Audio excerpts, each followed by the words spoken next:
I chose communication accommodation of Howard Gills.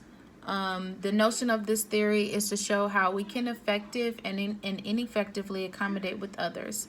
Our choice of accommodating is due to our position of individual identity of ourselves as part of an individualistic or collectivistic group. His theory in the text focuses on intercultural and intergenerational contexts. However, I wanted to focus on other contexts that could occur in this theory. My first finding comes from the article "I Don't Like You Because You're Hard to Understand." The role of processing fluency in the language attitudes from the Human Communication Research, and it's by Drago. It discusses how our communication accommodation can be affected by social stereotyping of others based on standard and non-standard language varieties. The study in the article categorizes standard language as an example of American English and non-standard language as an example of foreign accent. The two categories of language each receive different evaluative reactions in the experiment. One is status, which is intelligent and competent, and two is solidarity, which is friendly and sociable. In the article, it shows that language attitudes towards different in-groups can be affected by processing fluency.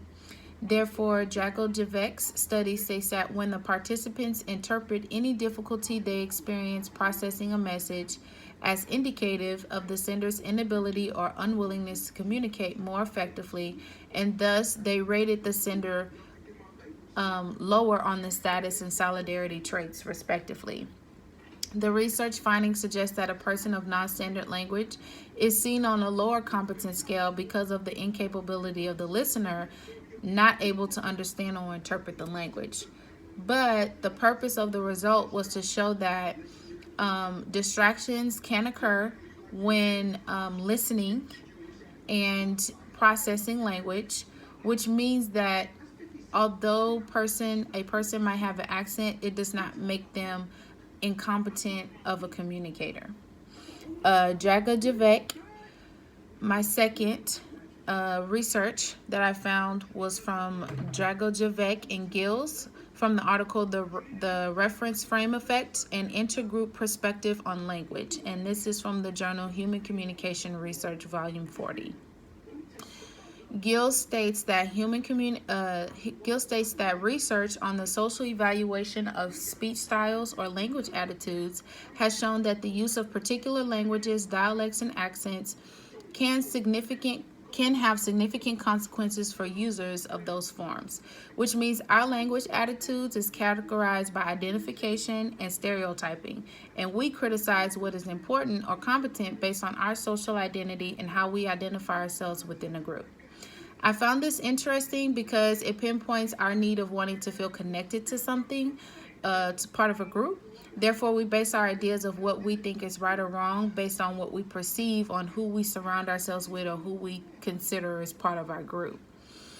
Dragojevic believes that people have an intrinsic motivation, though, to maintain a positive self-concept because part of the self-concept derives from one's social group membership. People strive to establish and maintain positive social identities in an effort to enhance their self-esteem, which means that an individual is capable of changing the way that they view a person out of their group, which can cause a change in their language attitudes based on the reference frames by switching their outlook on outgroups or those not part of their membership group.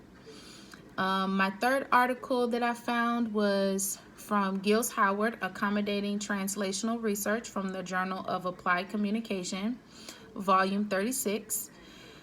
The research on the different areas of context of accommodating, over-accommodating, and non-accommodation. What stood out in this article was the relationship of communication between officers and civilians. It explains how important accommodation in the community between civilians and officers are and how there is a distinction between socio-demographic and officers being more favorable to women and older people opposed to men and younger people. Gill states that Studies have shown that when officers are perceived to accommodate in a positive way, it leads to trust in law enforcement, which in turn leads to reported compliance with officers. And statistics shows that 97% of police training is in most American agencies devoted to defensive tactics, but also to a percentage of in service, which is communicating with different members of the public. This was interesting to me due to all the scrutiny in the media between civilians and officers and their relationships.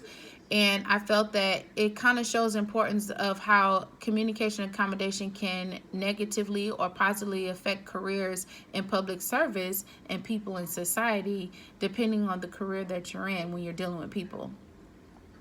In my last article,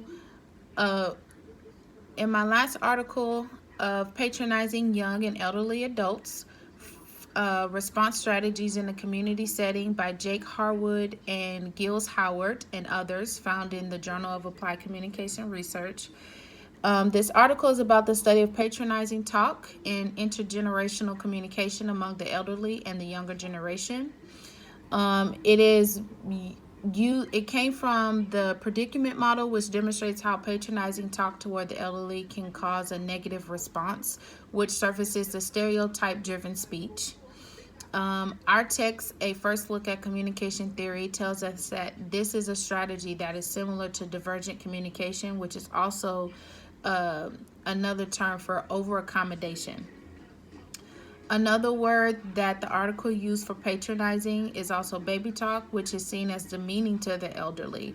And the results of the article summarize that patronizing or baby talk among intergenerational communication happens because the result of wanting the desire of social approval. So the elderly is wanting to be respected because of their experience, and they feel that they're more mature in life, so they should have that respect. And then the younger generation is wanting to be respected based on because they're already young, they want to be seen as mature adult. However, the study explains that there is a way for patronizing talk to be lessened if responded in an assertive response, which can help lead to positive improvement and in turn create a personal control and heightened self-esteem for the elderly, therefore causing a cooperative response between both the elderly and the younger generation. So that includes my finding of my research. I focused on different strategies of accommodation, communication, which are over-accommodating and non-accommodating. And I also looked into, I also used findings that even though might have an individualistic viewpoint of self, it can easily change if one changes their outlook of their outgroup while still embracing personal identity.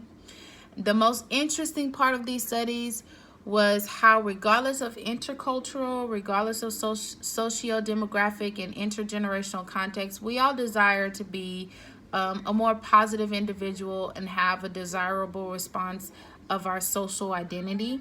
Therefore, I encourage to be an effective communicator and to achieve the expectation of having a positive self-concept of ourselves while still being a distinctive person. We must learn to accommodate effectively through convergence and positive response when communicating within a diverse society.